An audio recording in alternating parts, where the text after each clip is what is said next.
उस मलऊन मरदूद शैतान नापाक नरसिम्हानंद सरस्वती के ख़िलाफ़ यहाँ पर भी हमने डिविज़नल कमिश्नर ऑफिस में मेमोरेंडम दिया है, ताकि एक दस्तूरी एतबार से हमारी शिकायत जो है सदर जमहूरिया तक पहुँचे। और अगर इस पर भी अगर कोई कार्रवाई नहीं करते हैं, कदम नहीं उठाते हैं, तो फिर हमारा जमहूरी तरीक़े से जो है इंशाअल्लाह हम लोग मुज़ाहरा करेंगे, अपना ताकत का जो है अंदाज से मुज़ाहरा करेंगे।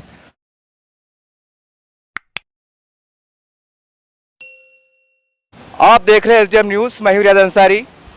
जैसा कि सबको पता है कि पूरे मुल्क में आज कोरोना की वबा चल रही है, लेकिन बड़े अफसोस की बात है कि जहां पर सैकड़ों की संख्या में लोग मर रहे हैं, मृत्यु हो रही है, और ऐसे माहौल में अगर कुछ ताकतें अगर धार्मिक रूप लेती हैं और आपस में लड़ाने का काम करती हैं, तो ये एक बहुत शर्मनाक बात है और हम उसकी कड़ी निंदा करते हैं। चलिए मैं आपको मिलाने जा रहा हूँ कि अभी कुछ दिन पहले एक साधु संत ने जो है तो हुजूर की शान में और कुरान के बारे में कुछ नौज़ बिल्ला बकवास बका है, कुछ कलमात बके हैं। चलिए पूरी बात जानना चाहेंगे। साहब, आपका पूरा नाम बोलिए और यहाँ पर आपने निवेदन दिया और आपकी क्या मांग है? मेरा नाम मोहम्मद जुल्करनैन है। मैं दारुल उलूम रज़ा मुस्तफ़ा का मुदर्रिस हूँ, शोबे हिफ्ज़ में पढ़ाता हूँ, और यहाँ मेरे साथ बहुत सारे उलमाए किराम और अवाम अहले सुन्नत भी शामिल है। और आज जो है जमात रज़ा मुस्तफ़ा शाख औरंगाबाद के ज़ेर एहतमाम ये हम लोग डिविज़नल कमिश्नर ऑफिस आए थे, और आज से पहले कल सिटी चौक क्राइम ब्रांच में पुलिस स्टेशन में हम लोगों ने एफआईआर मतलब शिकायत दर्ज करवाई है। और फिर डिविज़नल कमिश्नर ऑफिस में आकर के उस मलऊन मरदूद शैतान नापाक नरसिम्हानंद सरस्वती के ख़िलाफ़ यहाँ पर भी हमने डिविज़नल कमिश्नर ऑफिस में मेमोरेंडम दिया है, ताकि एक दस्तूरी एतबार से हमारी शिकायत जो है सदर जमहूरिया तक पहुँचे, प्रेसिडेंट ऑफ इंडिया तक पहुँचे, और इस पर कड़ी कार्रवाई हो। और ये अभी हालात जो चल रहे हैं, हम लोगों ने बहुत लोगों को काबू किया है, मतलब बहुत ज़्यादा आवाम को जमा होने नहीं दिया है, बहुत ज़्यादा जम्मे गफिर होने नहीं दिया, क्योंकि यह हालात का भी तकाजा है। और कोरोना की महामारी चल रही है, महाराष्ट्र के सबसे ज़्यादा औरंगाबाद शहर में ही कोरोना चल रहा है, और बहुत सारे अमवात भी हो रहे हैं, आप खुद देख रहे हैं। लेकिन उसके बावजूद भी हमारे साथ बहुत सारे नौजवान जो अपने जज्बात पर काबू नहीं पाए हमारे साथ आए हैं। और अगर इस पर भी अगर कोई कार्रवाई नहीं करते हैं, कदम नहीं उठाते हैं, तो फिर हमारा जमहूरी तरीक़े से जो है इंशाअल्लाह हम लोग मुज़ाहरा करेंगे, अपना ताकत का जो है अंदाज से मुज़ाहरा करेंगे, और धरना देंगे इंशाअल्लाह, एहतजाजी धरना देंगे, एहतजाजी मुज़ाहरा करेंगे इंशाअल्लाह। चलिए, इसी तरह से मेरे साथ और भी मौजूद है जमात के एक ज़िम्मेदार मौलाना साहब। मौलाना साहब, आपका पूरा नाम बताइए और आपके तासुरात और आपकी हुकूमत से क्या मांगे? मोहम्मद निज़ामुद्दीन रज़वी, मैं दारुल उलूम गौसुल वरा का एक मुदर्रिस हूँ, जिसको यहाँ के एक ज़िम्मेदार आलिम दीन हज़रत मौलाना नसीम साहब क़िबला चला रहे हैं। देखिए, आज पूरा मुल्क कोरोना महामारी के दौर से गुज़र रहा है, और हम ये नहीं चाहते कि हमसे थोड़ी सी लापरवाही हो, गफलत हो, और दूसरों के लिए जानलेवा साबित हो। और इस तकलीफ़ को हम महसूस भी कर रहे हैं, लेकिन आज हिंदुस्तान के मुसलमान को जो तकलीफ़ है, दुनिया में इससे बड़ी कोई तकलीफ़ नहीं है। पैगम्बर आज़म सल्लल्लाहु ताला अलैहि वसल्लम की इंतहाई गलीज़ तौहीन आपकी शान में की जाए और हम खामोश रहें और दुनिया की तकलीफ़ों को हम देखते रहें, तो एक मुसलमान के लिए, जैसा कि अफ़ज़लुल बशर बादल अंबिया हज़रत अबू बकर सिद्दीक़ रज़ी अल्लाह ताला अन्हु ने अपने अमल और कौल से सुबह क़यामत तक के मुसलमानों को ये पैगाम दिया था कि मज़हब इस्लाम की तौहीन हो और मैं ज़िंदा रहूं, तो इस तरह जीने से मरना ही बेहतर है। बेशक सुभान अल्लाह। तो मैं तो यही पैगाम देना चाहूँगा कि भाई जो है नबी पाक सल्लल्लाहु ताला अलैहि वसल्लम की तौहीन हो और हम लोग ज़िंदा रहें, तो ये ज़िंदगी किसी काम की नहीं है। और हमारे इस्लाम की तालीम ये है कि किसी भी मज़हब की ना तौहीन की जाए, ना किसी मजहबी रहनुमा की तौहीन की जाए, सबका सम्मान किया जाए, सबको इज़्ज़त दी जाए।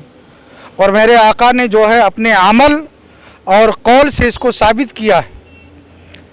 मेरा मुतालबा ये है कि जैसा कि अभी हाल ही में मलऊन ज़माना शैतान नरसिम्हा नंद सरस्वती ने इंतहाई गलीज़ तरीके से नबी पाक सल्लल्लाहु ताला अलैहि वसल्लम की शान में गुस्ताखी की है, मेरा तो मुतालबा है कि उसको जो है हुकूमत हिंद फ़ौरन जो है फांसी की सज़ा दे। इससे नीचे कोई सज़ा नहीं होनी चाहिए। गुस्ताखे नबी की और इस्लामी हुकूमत और इस्लाम का जो आइन है, आर्टिकल है, उसमें जो है गुस्ताखे नबी की सज़ा यही है कि उसको दुनिया में जीने का कोई हक हासिल नहीं है। और अगर ठीक है, आज से पहले भी जो है बहुत सारी इस तरह की गुस्ताखियां हैं जो सोशल मीडिया पर जो है कतार से पड़ी हुई हैं। हिंदुस्तान का मुसलमान इससे ज़्यादा क्या कर सकता है कि चलो ठीक है, FIR हम दर्ज करवा देंगे, मेमोरेंडम हम पेश कर देंगे कि भाई हमारी आवाज़ हुकूमत तक पहुँचे, लेकिन हमें इसका कोई खातिर खा नतीजा रिजल्ट मिल नहीं रहा। और अगर इसी तरीके से हालात रहे और इस तरीके से मुल्क में जो है नफ़रत की लहर और नफ़रत की हवा चलेगी, यहाँ की जो मोहब्बत है, जो अखलाक है, इसका जनाजा निकलेगा, तो फिर हम आगे जो है जो कदम उठाएंगे और जो उसका रिजल्ट, जो उसका नतीजा निकलेगा, मैं अभी तो कुछ नहीं बता सकता, लेकिन आगे अच्छा नहीं रहेगा।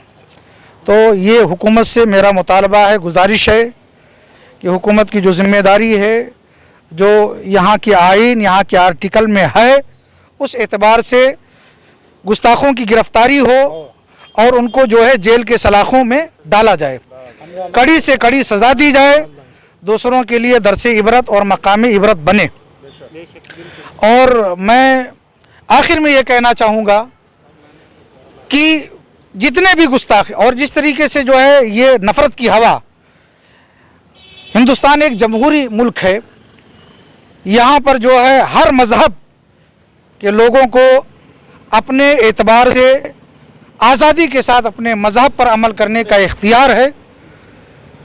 तो ये हमारे इस्लाम का भी पैगाम है, तालीम है कि किसी भी जो है मज़हब की तौहीन ना की जाए, उनका सम्मान किया जाए, उनको इज़्ज़त, ताकि जाहिर सी बात है अगर हम उनकी तौहीन करेंगे और जो है उनकी शान में गुस्ताखी या जो है उनकी बेइज्जती करेंगे तो ये पलटवार हमारे ऊपर वैसा ही होगा।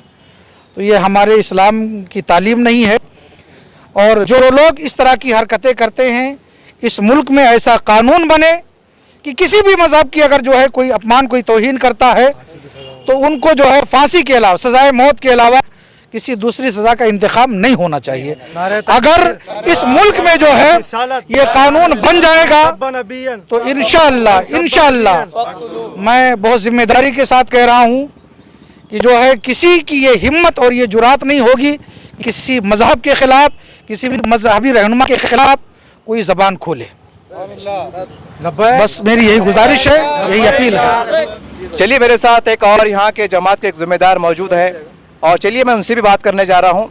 मोहतरम, आपको पूरा नाम बताइए और इस जो गुस्ताख ने हरकत की हैं तो इस पर आपके तासुरात को बयान कीजिए और आपकी सरकार से क्या मांग है। जी, मेरा नाम मोहम्मद अहमद रज़ा ख़ान, और मैं बस ये कहूँगा कि जो गुस्ताख़ रसूल है, जिसने गुस्ताखी किया है, हम लोगों ने उसके ख़िलाफ़ जो मेमोरेंडम पेश किए हैं वो तो कर ही दिए हैं, और इंशाअल्लाह ताला अगर उस पर कार्रवाई नहीं की गई तो इंशाअल्लाह ताला हम लोग रोड पर उतरेंगे। और एक ही हमारी मांग है कि गुस्ताख़ नबी की जो तौहीन है उसका सर तन से जुदा कर दिया जाए, और इंशाअल्लाह ताला अगर नहीं हुआ तो इंशाअल्लाह आने वाले कुछ ही दिनों में हम तमाम औरंगाबाद के अहले सुन्नत वल जमात के लोग रोड पर उतरेंगे और उसके खिलाफ मुजाहरा करेंगे। बस मेरा इतना ही कहना है। ये थे जमात रज़ाए मुस्तफ़ा की जानिब से, जैसा इन्होंने डिविजनल कमिश्नर साहब को निवेदन दिया और इनसे मांग की। हम भी कहीं ना कहीं एक चौथे स्तंभ के सिपाही हैं और हम भी सरकार से मांग करते हैं कि देखिए, ये मामला बढ़ते ही जा रहा है। हमारे देश की आबादी 100 से 150 करोड़ के आसपास है और यहाँ पर अगर इस तरह के मसले मसाइल अगर उठते रहेंगे तो ये हमारे देश के हित में नहीं है। तो इसलिए सरकार को, जैसा कि तमाम जिम्मेदारों ने कहा, ये एक बहुत बड़ा एहसास मसला है और ये सच्चाई भी है। और हम समझते हैं कि हुकूमत को भी अच्छी तरह से मालूम है कि पूरी दुनिया में मुसलमान सब कुछ बर्दाश्त कर सकता है, भूख प्यास, जेल की सलाखें, हमारे पे जुल्म और ज्यादती, ये सब हो रहा है, इससे इनकार नहीं किया जा सकता। लेकिन जब कुरान पे बात आएगी, नबी सल्लल्लाहु अलैहि वसल्लम पे बात आएगी, तो याद रखिए, आप ये सोच रहे होंगे कि हम कानून का इस्तेमाल करेंगे, इनको दबा देंगे, इनको कुचल देंगे, ये होने वाला नहीं है।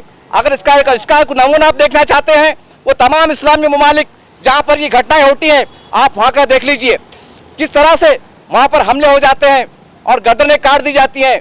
तो हम समझते हैं कि हमारे मुल्क की सालिमियत के लिए, हमारे मुल्क की दफा के लिए, यहाँ की गंगा जमुना तहजीब के इत्तेहाद को बरकरार रखने के लिए सरकार को ऐसे लोगों के खिलाफ आवाज़ और कदम उठाना ही पड़ेगा।